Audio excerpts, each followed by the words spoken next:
got a rolling rear end in here. Definitely wrong size tires. They're even mismatched size tires. But as long as I make my measurement from the frame to the axle the same,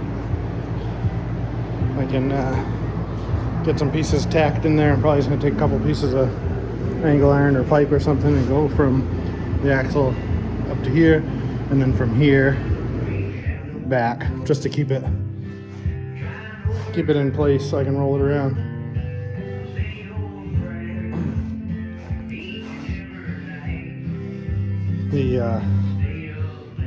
The distance we have there from the axle up right now looks crazy, like I'm way too high on these rear rails. But when I measured the center of the tire we're gonna run, it was approximately 16 inches, which is probably 2 inches higher than that axle right now. So if you go about 2 inches higher to the top of that rail, I got 9 inches. So I don't know what the brackets are shaped like for the bags. I don't know how tall the bags are. So that's the highest we'll have to go. And I have some ideas for, I'm not gonna have much of a bed floor, I know that anyway, but under these rails here I can have a compartment. I got plenty of room for a gas tank back there. Might be able to get my battery somewhere in here. An air tank for the bags, air compressor.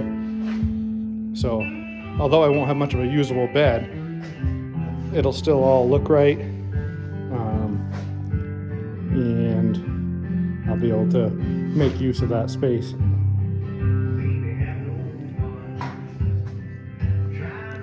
So I'm gonna try to get this measured up where it should be, or close to, get it tacked in there. And then I'll get the cab sitting on these rails for the first time. Won't be the first time it goes on and off.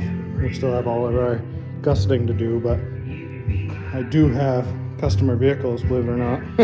So I need to get this just back to a roller I gave myself today to mess around in between going out and sanding roads.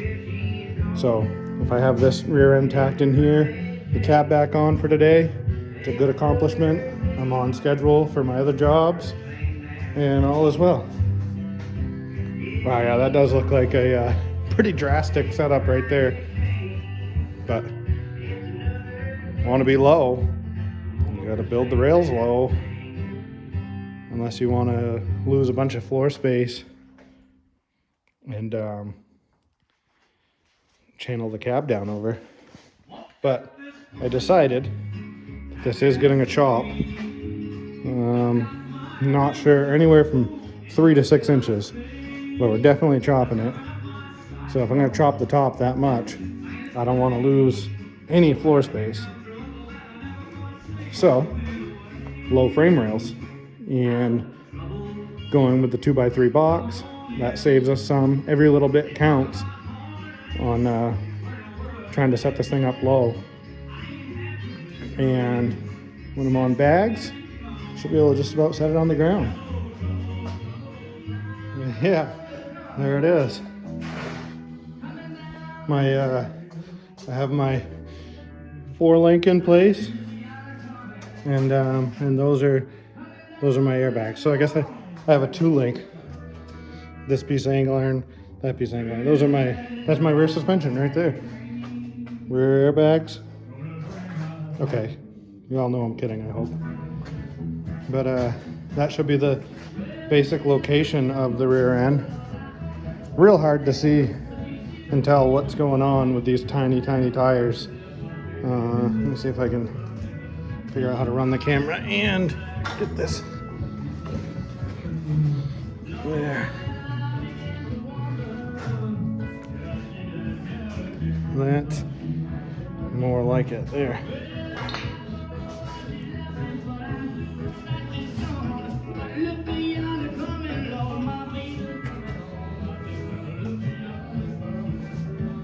A little bit of a difference in tire size. But so you take that difference there. Let's see.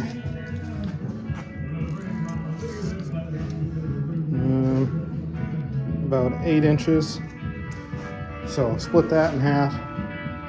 The center of the axle will go up 4 inches. So if that axle is up 4 inches, see right there, 4 is about right there. So that gives us our 8 inches for airbag, brackets, that sort of thing. So we should be real close. I'm guessing at a lot of things right here, but I'm usually a pretty good guesser. So, and like I said, it's only metal, we can cut it apart. These rails here, real easy to snip off and adjust our height. And then, you know, we'll get fancy when we make our brackets for our 4-link. Will probably be how we gusset this. And then this here, we'll get these bottom ones. We'll get plated and a small gusset right here. Probably actually just a chunk of box that we 45 and put in here. Just a little bit. And then all up there, we already explained how we're gonna box that in and make it nice, plate these sides. So there it is. Looks kind of funny. Not gonna lie, I know it looks funny. But when we get the cab set on here in just a minute, and when you see the right size tires all the way around, you'll see what that big step up in the rear setup is for. The biggest thing is, watch this, guys. Oh, it moves. She's a roller, boys and girls. So, I'm gonna clean up some stuff, slide that cab onto here. I'm gonna try to just slide it on, roll it over, slide it on. If not, I'll lift it off of that up there, like I said earlier. Get your kicks on Route 66. Little one from Chicago to LA. More than 2,000 miles all the way. Get your kicks on Route 66. Will you go through Louis, Joplin, Missouri? She's a roller. Looks funny with these little tires and wheels.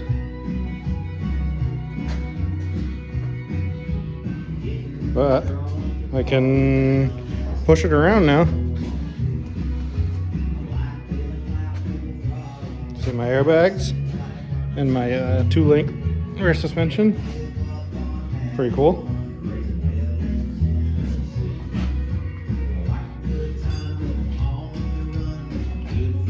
You'll see in my video, but that looks like it's way higher than it needs to be, but the math don't lie, and I'm still below where the top of my bed rail will go. So I'm not gonna have much of a bed inside space, but I'm gonna be able to hide things under my bed, like battery, fuel tank, air compressor, and that'll come up a little bit with my bigger tires. But really, I'm not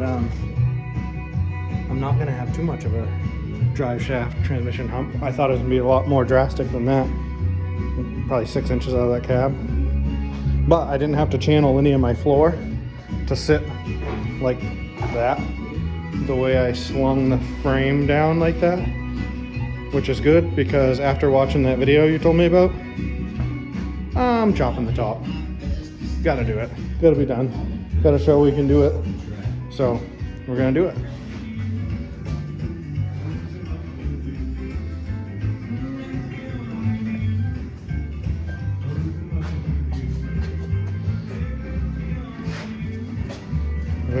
She moves. Man, I can't wait to get the other tires and wheels on there. Really can't wait to get the rear suspension there either, so that my rear frame doesn't look silly. Get the rear suspension in. Once the rear suspension's in, I'll make some bed sides. And that cab's gonna come up a little bit in the front too. I threw a couple of 1.5 pieces of 2x, wood underneath the back mounts to simulate cab mounts. This front here, I still got to weld a bar across the inside of these lower firewall, cowl, tie into the old supports, put a bar, so probably 1x2 square tube, and make my mounts off of that. So that front will come up about 1.5 inches as well, which front 1.5 inches up puts this difference here, so that this cab more or less follows that line there.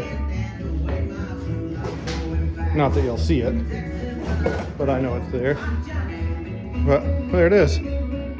Kinda sort of what we're going for. I'm gonna roll that tire over there, just because I'm me and I want to. You gotta remember the front tires are gonna be a little taller too. A little taller, about the same width as what they are now, maybe a little skinnier. And the wheels are still a secret. But these here, oh, that's better.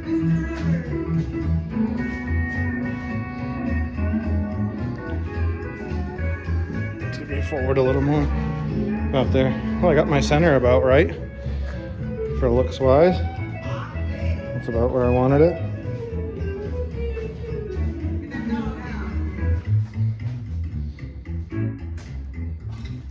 Heck yeah, I'm excited.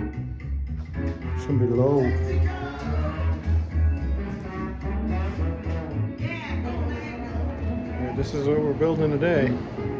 Been slacking in the filming department today. Bit of running around this morning.